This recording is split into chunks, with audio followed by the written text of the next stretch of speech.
Hey everybody, Jonathan Broadbent here, your host of UnWoke.Academy. Welcome to another weekly Wednesday live stream. Took an extra couple of minutes there. We had an issue getting the Substack live stream up and running. I figured out what the error was, and we are now live on Substack, Facebook, YouTube, X, and Rumble, which means you, my fine friends, have opportunity to chime in. Send messages, send notes, send questions. If any part of what I have to say today is unclear, then please certainly feel free to add a comment. It will show up on one of my screens here, and I'll try to incorporate that into today's discussion. UnWoke.Academy is where the freedom economy meets with follow the money. So you hear the expression often, follow the money, and you're going to find the deceitful, fraudulent, bad stuff and the bad actors. Well, to kick things off today, I'm going to talk about a pen of all things. This actually is kind of a cool one. I forget where I picked it up years ago. It's got little grippies on it and stuff. But there's a sort of a tried and true storied a sales approach that took place in my era back in the 80s and 90s, where I think it originated in some Hollywood movie, where some slick salesperson basically was training a bunch of other new, younger salespeople, and he would hand them a pen and say, "Sell this to me." And the gist of it is these young upstarts, these salespeople wannabes, would take the pen and try to pitch it. This is the greatest pen. It will write smoothly forever, and it writes upside down. And they would off the cuff, they would have to come up with something to pitch and sell you on the thing. And so it was some 80s style hard-nosed salesperson who thought this thing up and thought about pardon me, I've got the hot tea with honey and lemon going. Keeps my voice going. So this slick salesperson thought about the best way to sort of initiate people into that process of selling stuff. And with it, there was a whole sort of a mantra and a diatribe, this mentality of ABC, always be closing is what that was. You're always trying to sell something. You're always pushing something, whether it's selling yourself or selling some product or something. In the world of finance, that is absolutely more than mantra. It's basically designed into the world of most all of banking, finance, Wall Street, insurance, you name it. It is always be closing. There's a product, there's a sales, what's the next sale? When I worked on Wall Street, there was, and I butted up against this many times, I had some tremendous successes in my role on Wall Street. Again, in case you're new to UnWoke.Academy, my role, my background, and my area of expertise is in retirement plan administration. So that has everything to do with the design, implementation, education, and the servicing of things like 401k plans. You don't need to remember that, but it sort of factors in because there's a lot that goes into it. Typically, the individual at a company, you have a certain sort of experience with it. And believe me, I'm going to get back around to my key point here. But your experience with it is when you log in, does the website work well? Do you like the investments, the choices that are there? The statements that you get, are they easy to read? And hopefully, if you're like a growing number of Americans, you pay attention to that fee disclosure that comes along. And you look at that and think, okay, what I'm getting for the ability to tax defer is reasonable, and I feel good about whatever it is that you're paying. By the way, that is absolutely a hint to pay close attention to those fees, because all the talk about what's the market doing, I have to air quote that. What is the market doing today? And what's is the market up or down? And when you open your statement, the investment choices that you make, I hope that you do really well. You can't control that. Neither can your company, neither can your plan advisor or broker, insurance agent or bank rep or whoever's connected to the thing. Nobody can control that. With rare exception, there are some things that have a prescribed fixed rate of return. Those are not common to find. Those do exist. Generally speaking, they're not very exciting because they usually have really low rates of return. But with the exception of those few things, whatever it is you invest in inside your 401k or IRA or wherever, you can't control when it's going to go up or down or the movements of it. But And here's the thing that a lot of people just sort of, I don't know, tune out and turn a blind eye to. What you can control are the fees that you pay. So connected to the whole sales thing, and like, what have you sold? How much are you selling? And how much money are you making? When I worked on Wall Street doing that, and I would meet with the board of directors for the company and the HR and benefits team and the CFO, and that was my bailiwick. That's what I focused on and did. And even there's sort of this ongoing plaguing expectation of like, okay, what's the next thing? What are you selling? And what's good? What's hot? And that never sat well with me because I'm really personally, I'm not that, hey, just buy this great pen because I don't really, I don't work that way. And I actually ended up becoming successful because I don't work that way.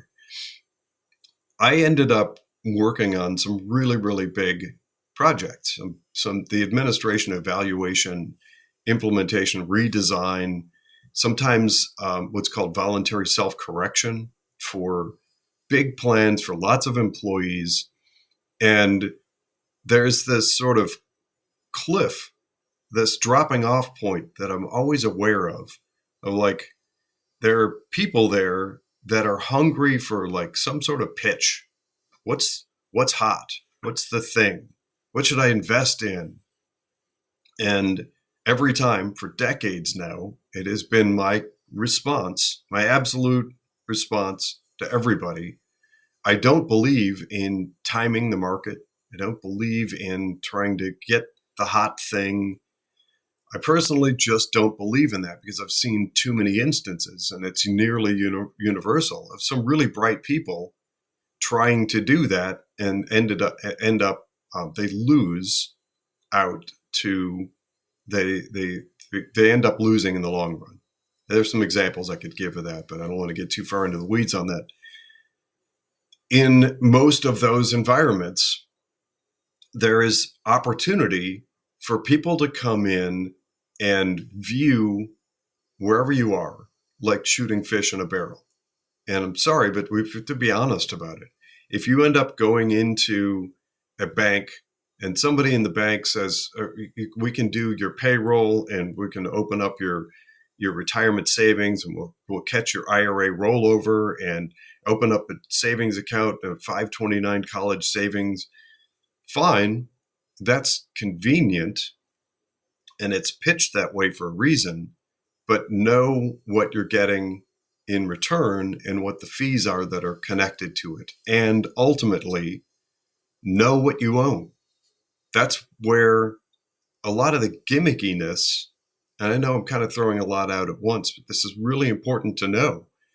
At the end of the day, what we fund today becomes the future the next generation inherits. And so if you allow yourself to sort of default into some environment where a bank rep or insurance broker, somebody like, here's the hot thing, buy this. And then you get into a website and it's common. I see it all the time. Like once you're there and you're logged in, it's like, click this button and a new account will be opened for you. And all of your future money will be invested in such and such. And it's designed to lure you in and make life appear to be easy. The problem is, and we're seeing it now, and I think America and the West are starting to catch up to the con job that's taken place. The con job is, instead of competent, intelligent people doing their job well and looking out for the best interests of the average rank and file investor, and that means you, because let's face it, most people end up defaulted into those kinds of things because they have a busy life. You have a busy life, and I understand that. I want to try and find better balance for you, for all of us. That hopefully means less of we in the West, us Americans in particular, being defaulted and dumped into a bunch of hogwash. a bunch of bad stuff. So what do I mean by bad stuff?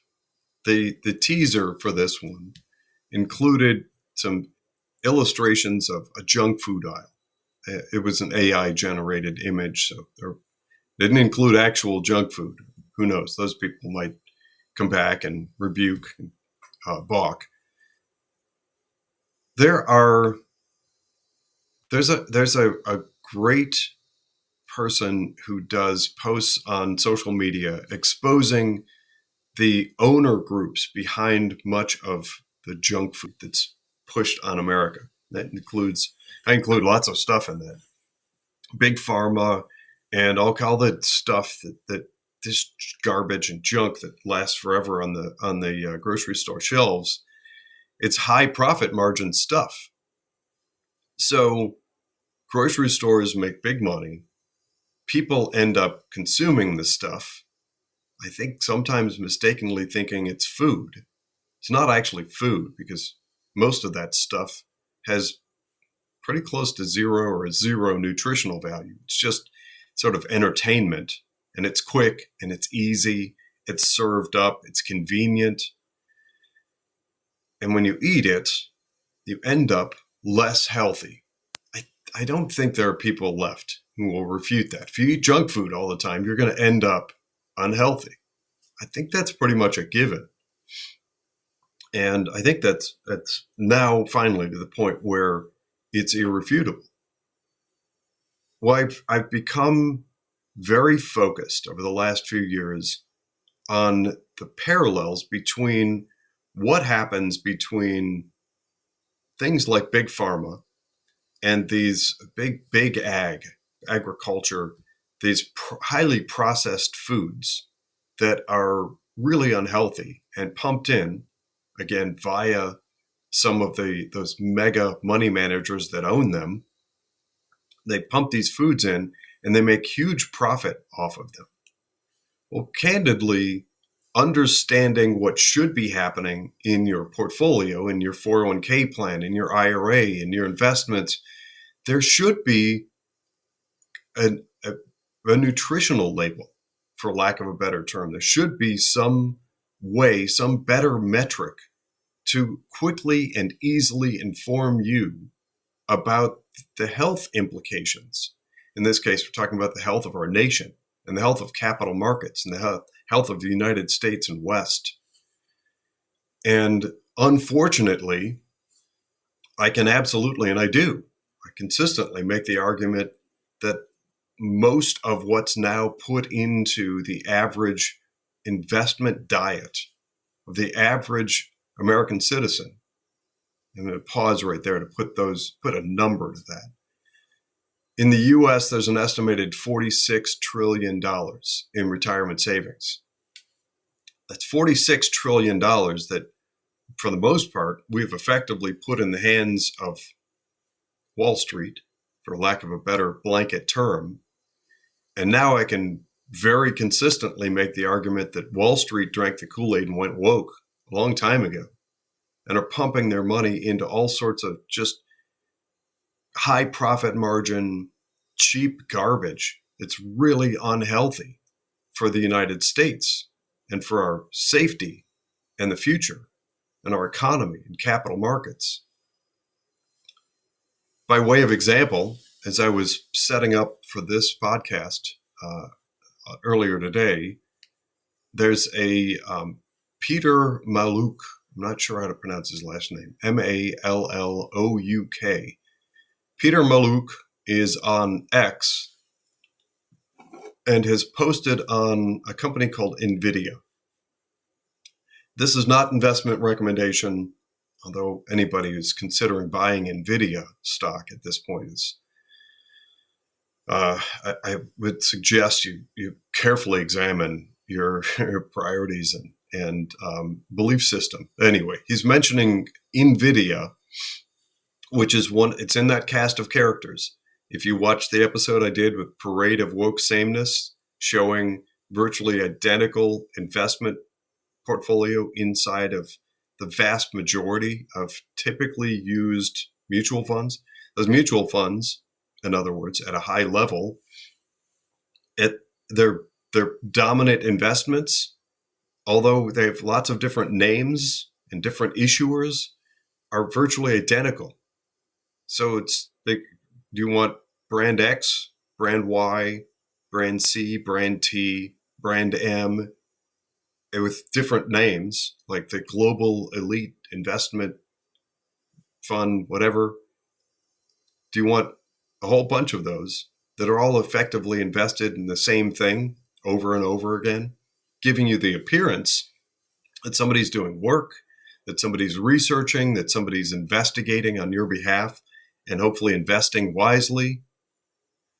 Well, NVIDIA is one of those cast of characters. And they're one of those companies that got, in my estimation, in my book, drastically overfunded. And there's all kinds of terms that are used: corporate capture, crony capitalism. It has everything to do with the revolving door between Wall Street and Washington, D.C., with these people going back and forth and just feeding themselves, self-enrichment. But we ended up there, and there are some people, and I'm among them, who call where we were headed under the Biden administration in particular as global communism. It's the intention, clearly, it's the intention of a small group of people via mega money managers owning virtually all goods and services. So you look at BlackRock, State Street, Vanguard, they own Amazon, Apple, Microsoft, NVIDIA, and they make the voting decisions for their board. You have the recipe for a few people via those managers with trillions and trillions of dollars, our dollars, your dollars, having control and sway over everything: publishing, pharmaceutical, global supply chain, goods and services, health, water, land.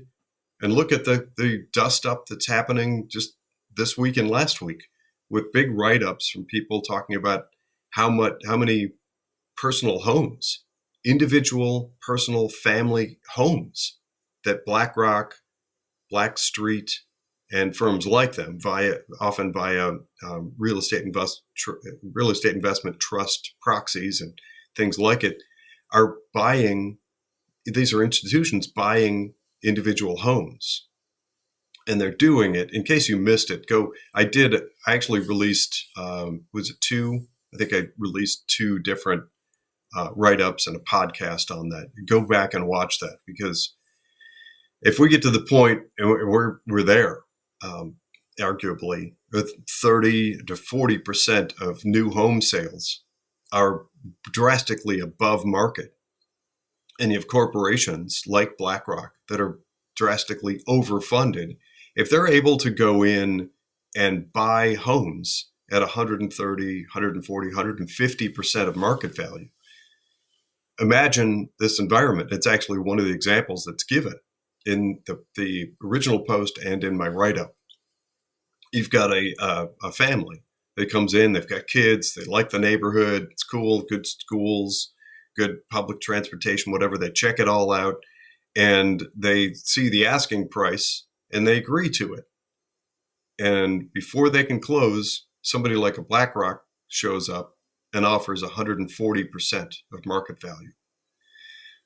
They're suffocating and crushing the market for home ownership. That's destroying the American dream. At the same time, that new price for the home, 140%, goes on the books and then impacts comparables and then impacts the tax rate in that community. So suddenly, all those people in the community, and I'm seeing it all across my great state of Ohio, we're seeing it in Pennsylvania and many other states, all of a sudden everybody's like, wow, why is my property tax suddenly up 30%? Well, there's your reason. Because we are allowing corporations to price us out of home ownership. So and again, I'm on a sidetrack here, but I get back to my point with NVIDIA and this Peter Mallouk post. But at that point, the intention is clear.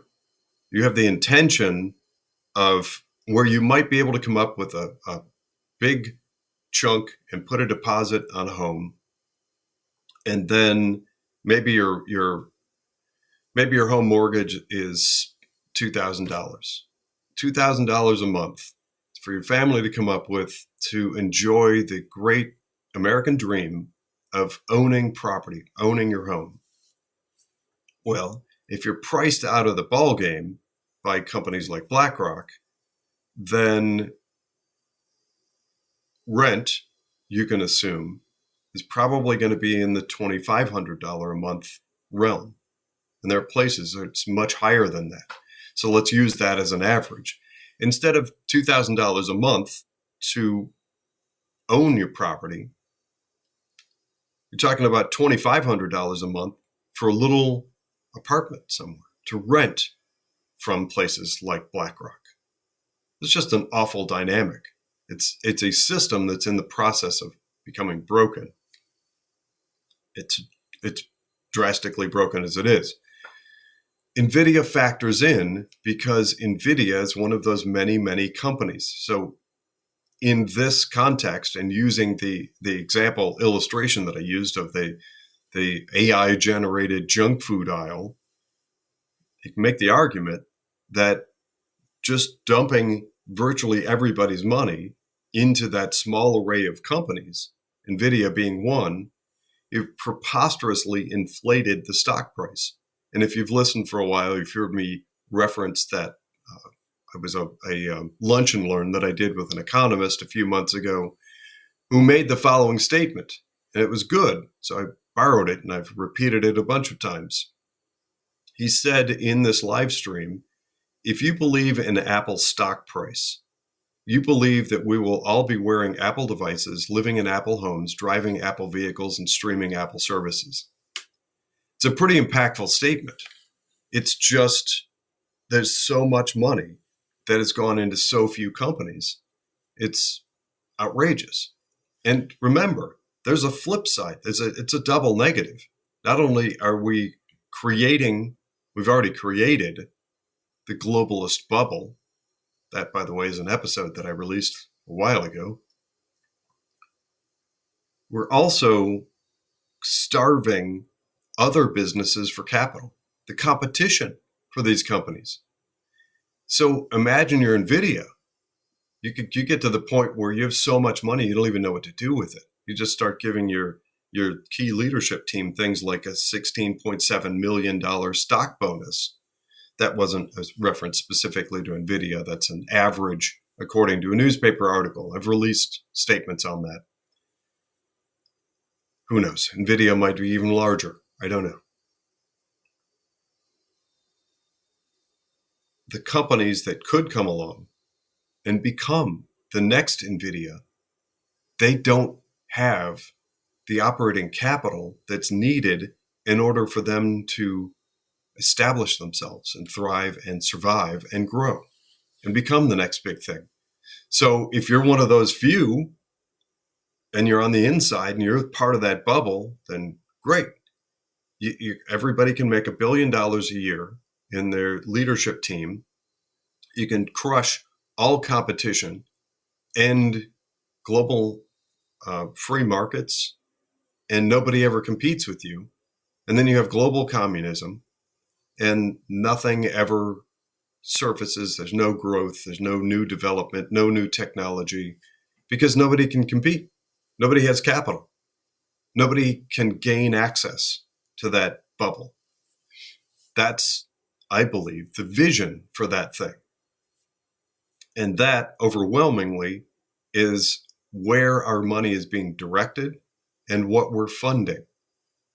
So when I do these podcasts, and the reason I started UnWoke Investing, which became UnWoke.Academy, and the reason I rolled out what I talked about last week, which was the offer to go in and do the work that's necessary on your company 401k plan at cost. Figure about I'm going to ballpark a national average, probably about a $65,000 a year savings to our great American workers to go in and at least give options to the employees at your company that aren't woke. That is, I've released a couple episodes. I'm looking for introductions, and I'm looking for lots of other people like me out there in the world of finance willing to copy everything I'm doing. That, by the way, I refer to that as my view of what I'm doing here is like America's frontline doctors, but for finance. I'm one of those people that worked in institutional finance on Wall Street, and I saw how broken and damaged much of it is. And I saw the opportunity to blow the whistle, call it out, find healthier, better alternatives. Sure, a lot of that in my book, because a lot of the people that I correspond with and that I interact with on social media and are kind of like-minded, a lot of it revolves around America first. But that's not the sum total. The first step, and it should be for nearly everybody, is get the woke far left politics out of your portfolio, the anti-American funding harmful, damaging stuff, funding things like the growth and expansion of the Chinese Communist Party's military. By the way, if you think that's creating an extreme example, that's actually reality. That was presented in something called the CPA report to Congress in early 2024. It showed how companies like BlackRock are using offshore managers to, here, you know what? Give me a second here. I'll bring up a background. Let's see. There we are. Yeah, so there are reports showing that we are funding, there are a lot of them. You can look up the CPA report. We're funding the bad guys. We're giving our hard-earned cash via those diligent 401k and IRA contributions and savings. We're putting them in the hands of companies like BlackRock. I keep saying BlackRock, but they're a representative example. The three big ones are BlackRock, Vanguard, and State Street. And I can make the argument that that's the junk food aisle. You're defaulted into that because there's huge profit margins and they have to do very little work, and almost no work. If the investment portfolio is virtually the same thing, and you've got whatever 30 or 40-ish companies that are just receiving the lion's share of the money, anybody that comes in, sure, just pile them on, just dump them all into nearly the same thing. I actually used a children's toy to illustrate that example a long time ago. It's what's the name of that toy? It's called Marbulous. It's actually kind of cool. You can assemble all these pieces and drop marbles in, and they sort of swirl around and they spin things and go through all these different sort of maze of little plastic tubes and stuff. But ultimately, I set it up in a way that you could drop all these marbles in all kinds of different spots, and they would spin and dazzle and do all kinds of neat things, but they all came down to one tray. And that's a representative example that I used to illustrate my point about all these people who go in doing what we've always dutifully done. You sign up for the 401k plan and check boxes next to like 6 or 8 or 10 different mutual funds, feeling like they're different names and well, cool, I'll have a great diversified portfolio. But if I'm able to go in and look through and find that really most of them are virtually identical in their major holdings, we have a problem. We are overfunding. So back to Peter Mallouk of NVIDIA. Peter Mallouk says NVIDIA now has a greater market cap than the entire German stock market and the entire Italian stock market combined. That's preposterous. It's the result of corporate equity index and the virtue signaling of all of the ESG, DEI, market consolidation, where you've just had this pressure cooker pushing vast amounts of capital out of capital markets and into just a few companies. So the reverse of that is America first. The reverse, if you're American, most of my audience is American. By the way, I know that we have a few followers in the UK. Welcome. My brothers and sisters across the pond, I do follow what's happening in England and throughout the UK, and my heart breaks over much of it. It looks awful over there. And I hope for peace and prosperity and freedom for you guys. Most of my audience is in the US, and most of my target and my professional training and background is on the administration of US-based retirement savings plans. So a lot of what I say is universal and applies to markets anywhere. But some of it is very specific to an American audience. So humor me and bear with me on that.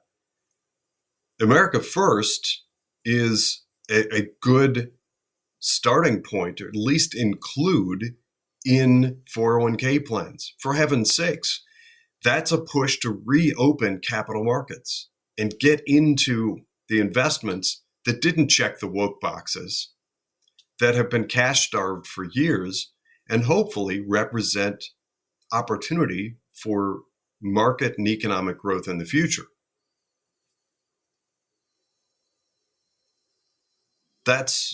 It has to happen. If you are America First, Make America Great Again, if you like what's happening in the Trump administration, or if you don't, and you just simply believe in creating a middle class, giving economic opportunity to people, that's it. It doesn't exist anymore in local community banks. Those local community banks, those are virtually all gone. They don't exist anymore. Hardly. So they're not going to show up.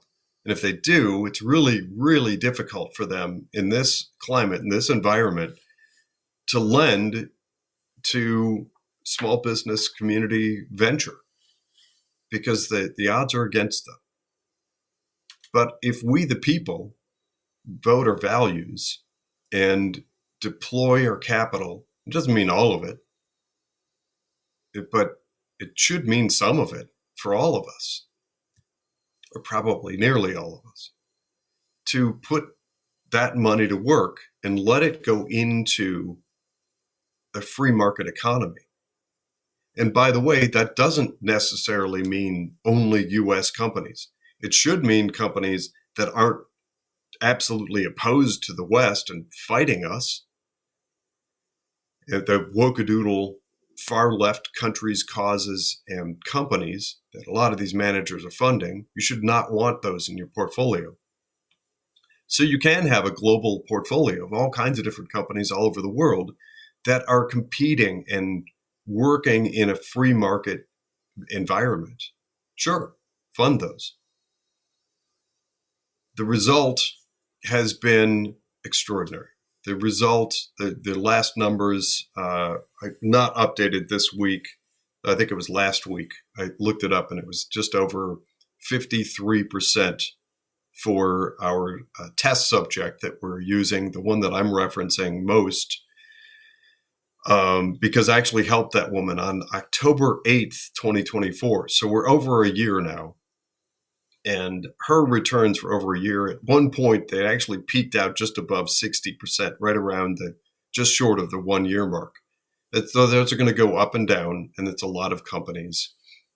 And by the way, when we talk about building an investment portfolio of things that you can know and see and trust, that meet your value system, that align with you, that aren't anti-American, woke, far left, it doesn't necessarily mean small companies or mid-sized companies or large companies. It doesn't mean any one market sector or type of industry or region. It should be all of the above to build a proper, good, well-diversified portfolio. Since I make the argument that mutual funds are not entirely, but overwhelmingly failing us because they fell into the junk food mode of having virtually the same sorts of investments duplicated over and over again with slight differences and different sounding names to appeal, and then switching hats and switching lenses for a moment and speaking, if I may, to, I know I don't have a far left audience, but if I did, would tell them, you too are being deceived. Those mutual funds out there and the things like them, many of them that are slapping that label of ESG, DEI, sustainable, it's hogwash. It's smoke and mirrors. It's meant to make you feel good. So you get that dopamine rush. Like, ooh, I'm going to check the box for the sustainable fund. Well, one of the first things we did when we looked at BlackRock is we looked at the BlackRock, it was sustainable something or other fund. And one of the things they were doing is exploratory natural gas drilling. I imagine that people on the far left are probably not excited about that, but they feel like they probably feel like they're doing all the right things and they're buying a sustainable fund. So who knows? By putting the sustainable label on there, BlackRock was able to attract who knows how much more money. It's outrageous. All right, so I made a couple of show notes here. Oh, here are two more notes, and then I'm gonna wrap up for this week's live stream. By the way, I am checking the. I see a couple of things here. I'm not seeing any questions. Thanks everybody for coming on and joining. But before I wrap up, a few things. I mentioned that somebody has contacted me with some Fidelity investments and questions about those. And I'm going to play the How Woke is My Fund game with Fidelity. There are some others in there that was pleasantly surprised to see that are not Fidelity, but I'll be making comment on that. I haven't had a chance yet, but I'm going to drill down into this portfolio. Typically, for those people, in order to keep them anonymous, I've been using cartoon names. Like, what do we have? Like Scooby-Doo and Fred Flintstone and Yosemite Sam and all that stuff. But actually, this person showed up as George Orwell. So for now, we're going to use that to protect their identity. George Orwell has given us a breakdown of how their financial planners are allocating their money. So we're going to do that. We're going to drill down and do the How Woke is a mutual fund, or an array of them. One more thing, and this has to do not with BlackRock, but more specifically, more frequently with Vanguard funds. And sometimes it pays to know history. I know a lot of financial history, and I've actually spent many years very focused on legislation. And well, heck, years ago, I had a chance to sit and have a breakfast with it was the Honorable Brad Campbell, who was Assistant Secretary of Labor for the U.S. in D.C. for some time. He's actually a really good guy with a good head on his shoulders. But I had the chance to sit and just powwow with the Honorable Brad Campbell. I think he no longer works for government. He's in a law firm somewhere. But understanding the sort of cat and mouse game that happens between the Wall Street type firms and what they offer and sell into things like 401k plans, and the history of law changes and what happens and the responses and who does what and when, can be beneficial. In July of 2012, a major change took place. you actually probably see it once a year. You may not know what went into the change that you now experience, but it was very significant. Prior to July of 2012, if you wanted to know, if you have a company 401k plan and you wanted to know, all right, I understand that there are some fees that I pay to somebody, and probably lots of somebody's, but what are those fees? You'd have to go into your HR office or talk to your CFO or benefits director and ask some questions, and they would probably 99 times out of 100 say, that's a good question. I don't really know. And they would go to their broker or agent or rep or whatever and ask the question and probably get a little bit of a runaround, and they would be provided some document that was really difficult to decipher. Going back to as early as 6 years prior, in 2006, I was working for a company that actually pulled those figures out.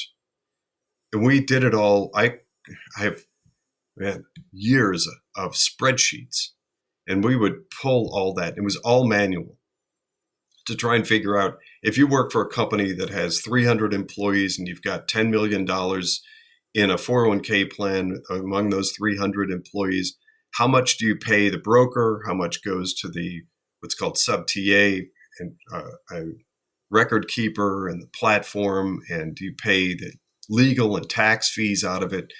And pulling all that out was this big manual process. Well, the laws changed starting in July of 2012. There's something called a fee disclosure that became required. And there were a lot of us who were like, man, that is awesome. I love it. It should have happened a long time ago. Absolutely. Disclose all the fees and put them out there so people can understand them. Well, be careful what you wish for. It didn't work out as we had hoped. I was one of many people that was advocating and pushing for that. The first thing that happened is that the largest block by money that sort of dabbles in that 401k arena, and that's insurance companies, they lobbied hard and spent a lot of money creating a carve-out. They have an exemption for themselves. So there are some insurance products that are sold into 401k plans that are not subject to the fee disclosure. Those, if you're kind of a nerdy geek like me and know these things, those are GICs and GACs, the guaranteed investment contracts and the guaranteed annuity contracts. Those are exempted. So they can make profit, and it's not directly disclosed to your company, your employer, or you. Mutual funds and all the things like them, and anybody that gets paid out of your plan, bear with me, we're getting somewhere with this. They are required, as of July 2012, to disclose how they get paid. Well, it didn't end up being as impactful and easy to understand as we'd hoped. What ended up happening is formulas and disclosure documents. If this, then that, and based on the total assets of this, it might be this, and I might be paid a certain percentage on these things. And then so there are these boxes, and you can still figure it out. And for me, and the few people like me that care enough to actually monitor those things, it's a lot easier to figure out now than it was back in 2006. But it's still kind of smoke and mirrors, and it can still be difficult to figure out. And I'm going to give you one example. There was I volunteered for about 5 years and served on a board and was a chair, and I did some stuff for a nonprofit that I really liked and volunteered there for years. A lot of the people who were involved regularly in the nonprofit came from the legal world. There were a lot of law firms. I don't know why that is, but a lot of law firms were represented. There were plenty of meetings where everyone's sitting around the table and we'd introduce ourselves, and it was like lawyer, lawyer, lawyer, lawyer, lawyer, lawyer, lawyer, lawyer, lawyer, me, lawyer, lawyer. So that was sort of this environment. And through that, I made a contact and ended up talking to some of the benefits directors for a very, very large law firm. And then I met the partners from that law firm.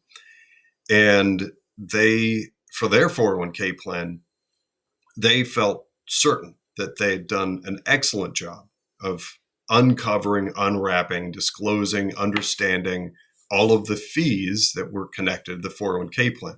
Well, it took about a year, but we got in enough relationship that we got all the detail, parsed through it all, and then came in and showed what they were really paying as a law firm and the partners and lawyers. It's my understanding that after that, that law firm actually sued. They launched a lawsuit against the prior plan provider, and it's one of those big names you've heard of. That's not uncommon. And if a bunch of really smart lawyers who are good at contracts can pour through documents multiple times and think that they've got it all figured out, and then a specialist like me can come in and say, well, you got some of it, but not all of it. It tells you how complicated these firms have made the formulas for the disclosures. Well, here's where I'm headed with that. And the reason I brought up that analogy or that example and that moment in time, an unfortunate, really, really bad thing happened. And as far as I can tell, it was completely unexpected as a result of the July 2012 fee disclosure requirement. All of a sudden, you have all these brokers who've sold plans and they're siphoning fees out of the plans. They're getting paid on an ongoing, consistent basis. They're getting whatever, 1% or 0.75% of however much money is in the plan on an annual basis. So figure my ballpark estimate is $70,000. So if you're a broker and you sell some company a 401k plan, let's just use that figure. You're getting paid $70,000. All of a sudden you have fee disclosure. And if it shows up that everybody inside that plan is paying 3% a year, wow, that's startling. And suddenly the daylight is on you, which is what I and people like me were hoping for. So rather than right size, or maybe in addition to reducing some fees, we have a bunch of advisors, brokers, plan brokers, whatever. What they did is moved a lot of 401k plans to things like a Vanguard only lineup. I can get in another podcast, I can get into why Vanguard funds are so cheap, but they're like, instead of 0.5% or 0.75% in their management fee, because remember, that's different. That's separate typically from what the plan broker, plan advisor is getting. So they've got their fee. So what they did is compressed other fees in order to continue to be able to justify their fee. Well, it ended up dumping, it was a massive, massive, massive windfall for Vanguard and a few other companies like them who were dirt cheap, like 4 basis points, which is like 100 basis points is 1%. So it's less than a 0.1%. Typically, a lot of these Vanguard funds. So that ended up dumping a lot of people into Vanguard. So then all those votes, the proxy votes we keep talking about, the investment management, and then Vanguard went woke with trillions of dollars. So when you have BlackRock, Vanguard, State Street, and many others like them who like quick, easy cash, huge profits, with very little work, because that's what Vanguard is. Vanguard's the extreme example. All that is basically just computers running algorithms, and there's really not much work. that goes into trying to figure out how to invest your money. So you end up with those consolidated indexes, and that's why there's so much duplication within Vanguard, so much eerie, frightening similarity between all these different Vanguard funds. I think that maybe at one point they held a bunch of different types of companies with different names in different industries and market sectors. But as mass consolidation took place and that march toward, keep calling it global communism, Vanguard ended up running their algorithms, and the algorithms kept telling them, for all these different funds, the new algorithm says buy Microsoft, Nvidia, Apple, Amazon, whatever, that small clique of globalist companies that got overfunded. So there was a big part of the reason, and it stems from the good intention of that fee disclosure on 401k plans. And has everything to do with mistreatment from plan brokers who love that easy money. Just get signed up as a broker on a 401k plan, get a couple of them. I have one example, it's listed a few times, of a plan broker who actually sold lots of other stuff too. I know one plan, just one plan that plan broker sold that was paying him over $1 million a year, 7 figures.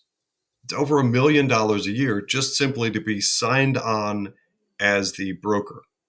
And then what he did from there is just put everybody in the same lineup of funds from one issuer.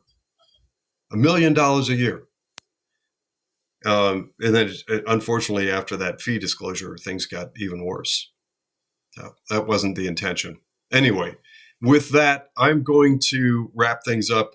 Please do keep an eye out for opportunities for you personally and businesses that you own, that you know, that have 401k plans. Let's get them all to at least consider how that money gets invested. Because if you have a friend that's got some company and they've got $10 million in their 401k plan, heaven forbid they're in an all Vanguard lineup, I'd be really interested to have them backtrack and see if it was around July of 2012 that they got switched to an all Vanguard lineup. Let's talk about getting better alternatives that aren't funding woke stuff. This background, I've got lots like them. We've got, here's another one, just to share one on my way out. Retirement dollars being used to push leftist politics, Watchdog warns. Let's not let that happen. I'm Jonathan Broadbent. This has been another episode of another live stream of UnWoke Academy. Thanks for tuning in.